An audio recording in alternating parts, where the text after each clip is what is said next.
Chapter 8, A Birthday Letter. In 1930, India was আচ্ছা তার আগে একটা কথা বলে নিই। এই লেটারটা ইন্ডিয়াতে যখন ভারত যখন স্বাধীন ছিল না, ব্রিটিশ পিরিয়ড যখন ভারতের মধ্যে ছিল, তো সেই সময় পণ্ডিত জওয়াহরলাল নেহেরু নাইনি প্রিজনে বন্ধ ছিল। তো নাইনি প্রিজনে যখন ছিল তখন ইন্দিরা গান্ধীর যখন আর কি জন্মদিনটা এলো, তো সেই জন্মদিনে ইন্দিরা গান্ধীকে কিছু উপহার দেওয়ার জায়গায় সে কিছু দিতে পারেনি, যেহেতু জেলের অনেক বড় বড় ওয়াল থাকে, সেই ওয়াল টপকে তো দেওয়া সম্ভব না। তো সেটার জন্যেই সে বার্থডে উইশ জানিয়ে এই চিঠিটা লিখেছিল। In 1930 India was not free. 1930-তে ইন্ডিয়া কিন্তু স্বাধীন ছিল না। Many of our leader were imprisoned by the British. অনেক নেতারা ব্রিটিশের মাধ্যম দ্বারা, আমাদের যারা নেতারা যারা দেশ স্বাধীনের জন্য লড়ছে তারা আর কি বন্দি ছিল। While in Naini prison, Pandit Jawaharlal Nehru wrote this letter to his daughter Indira on her 13th birthday. তাই পণ্ডিত জওয়াহরলাল নেহরু সেই সময় নাইনি জেলে বন্দি ছিলেন, সেই সময় তিনি তার মেয়ে ইন্দিরা গান্ধীকে এই চিঠিটা লিখেছিলেন। My dear Indira, on your birthday you have been in the habit of receiving presentation and good wishes. Indira গান্ধীকে সে বলছে যে ডিয়ার ইন্দিরা, তোমার জন্মদিনে ভীষণ মানে আর কি গিফট নেবার এবং ভালো ভালো বিশেষ নেওয়ার অভ্যেস আছে। Good wishes you will still have in full measure. এবং ভালো বিশেষ মানে আমাদের যে বেস্ট উইশেস সেটা তো সবসময় দিই, পুরোপুরিভাবে দিই। But what present can I send you from Naini prison? আমি এই নাইনি জেল থেকে তোমার জন্য কি উপহার দেব? My presents cannot be very material or solid. আমার উপহার না কোনো জিনিস বা বস্তু, না কোনো সলিড কিছু। They can be of the mind and spirit. এটা আমি আমার মাইন্ড এবং তোমার স্পিরিট, তোমার লক্ষ্যে পৌঁছে যাওয়ার কিছু উপদেশ তোমাকে দিচ্ছি।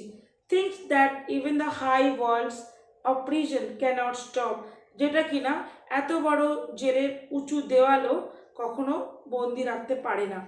You know sweetheart how I dislike sermonising and doing our good advice.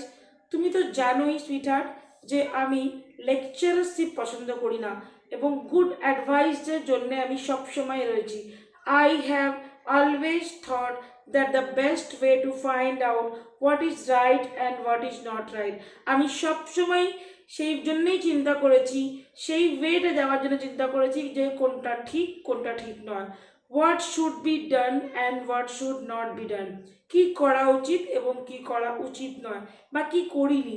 Is not by giving a sermon, কোনো লেকচার না দিয়ে, but by talking and discussing and out of discussion sometimes a little bit of truth comes out. Talking এবং ডিসকাশনের মাধ্যমে মাঝে মাঝে কিছু সত্যি কথা বেরিয়ে আসে।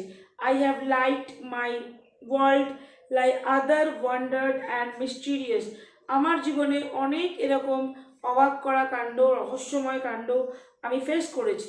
None of us need ever be board. কোনো কিছুতেই আমি বোর হইনি, আমাকে কেউ কিছু বোর করেও নি। অর ইমাজিন, মনে করো, that we have learned everything worth learning and become very wise. যদি আমি সব কিছু জেনে যেতাম, শিখে যেতাম, তাহলে তো আমি অনেক জ্ঞানী হয়ে যেতাম। But what am I to do then? তাহলে আমি তখন কি করতাম? A letter can hardly take the place of talk. At best it is a one sided affair. আমি জানি এই চিঠিটা হচ্ছে one side affair. One side affairs mean চিঠিটা আমি লিখছি, যতক্ষণ না পর্যন্ত তার কাছে পৌঁছচ্ছে এবং তার কাছ থেকে রিপ্লাই না আসছে, that was one side affair.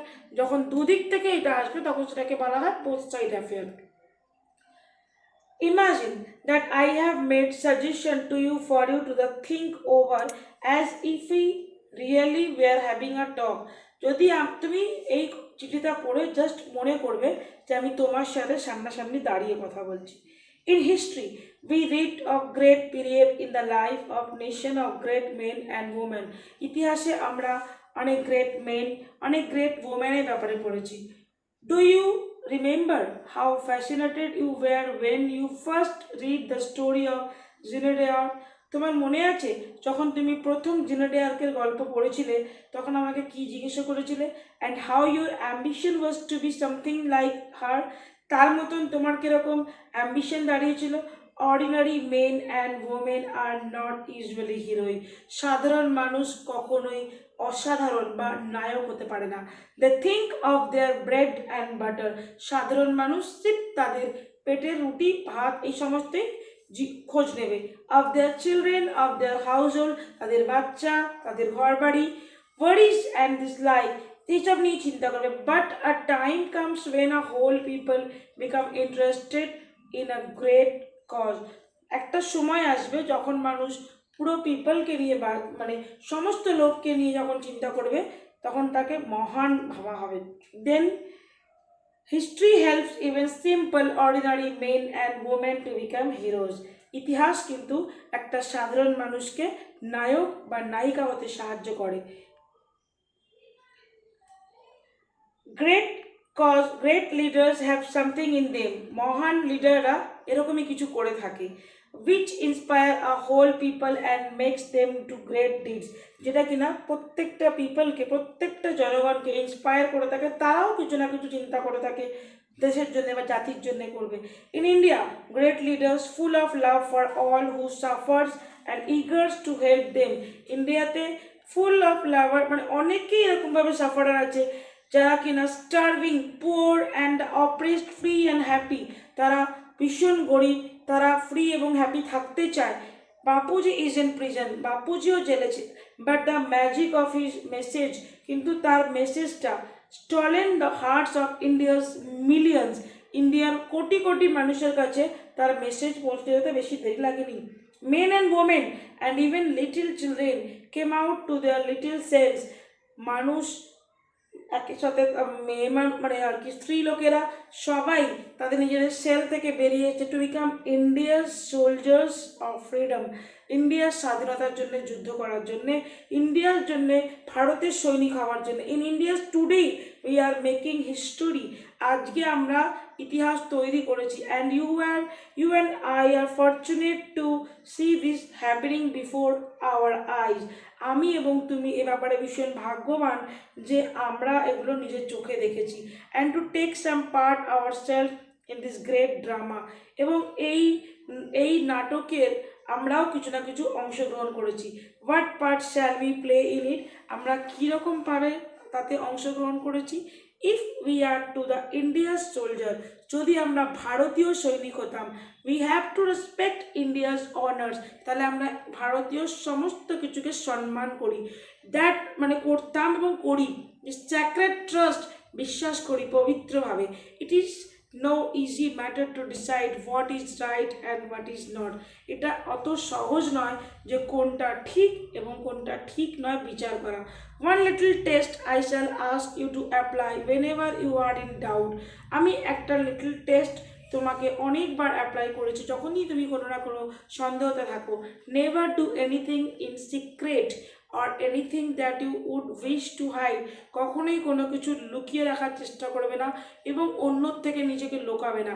For the desire of hide anything make that you are afraid. যে কোনো জিনিসকে লুকিয়ে রাখা মানে তুমি তাকে ভয় পাও। And fear is a bad thing and unworthy of you. ভয় হচ্ছে সব থেকে খারাপ জিনিস যেটা কিনা তোমার জন্যে ভালো নয়। বি ব্রেভ, সাহসী হও। And all the rest follow more room the secret. You know that in our great freedom. তুমি জানো আমাদের এই স্বাধীনতাতে মুভমেন্ট আন্ডার বাপুজি লিডারশিপ, বাপুজির অধিনায়কতায় দের ইজ নো সিক্রেট। সেখানে কোনো সিক্রেটই ছিল না, রুম সিক্রেট, কোনো লোকানো ব্যাপার ছিল না। We have nothing to hide, আমরা কাউকে কিছু লুকাতাম না। We are not afraid of what we do or what we say. আমরা কিছু বলতে এবং কিছু করতে ভয় পেতাম না। We work is the sun and in the light. আমরা সূর্য এবং সূর্যের আলোর জন্য কাজ করেছি। Even so in our private life let us make friends with the dear, you will grow up a child of light, unafraid and seen of unruffled, whatever may happen. আমরা আমাদের বন্ধু বান্ধব সবার সাথে যখন ছোট ছিলাম তখন থেকেই লাইট, আনঅ্যাফ্রেড মানে আলোর দিকে, প্রগতির দিকে আনঅ্যাফ্রেড মানে ভয় না পেয়ে আমরা এগিয়ে চলেছি। I have written very long letter to you and you there is much I would like to tell you. আমি অনেক কথা বলে ফেলেছি এই চিঠিতে। How can a letter contain it, আমি বুঝতে পারিনি যে এই লেটারটা এত কিছু কীভাবে হয়ে গেল। Goodbye little one and may you grow up into a brave soldier in India's service. Goodbye, আশা করছি যে তুমিও ভারতীয় সোলজার্সদের মতন একজন ভারতবর্ষের জন্য সেবা দিতে দিতেই বড় হবে। With all my love and good wishes, আমার অনেক ভালোবাসা এবং ভালো ইচ্ছা। Yours loving father Jawaharlal Nehru. Thank you.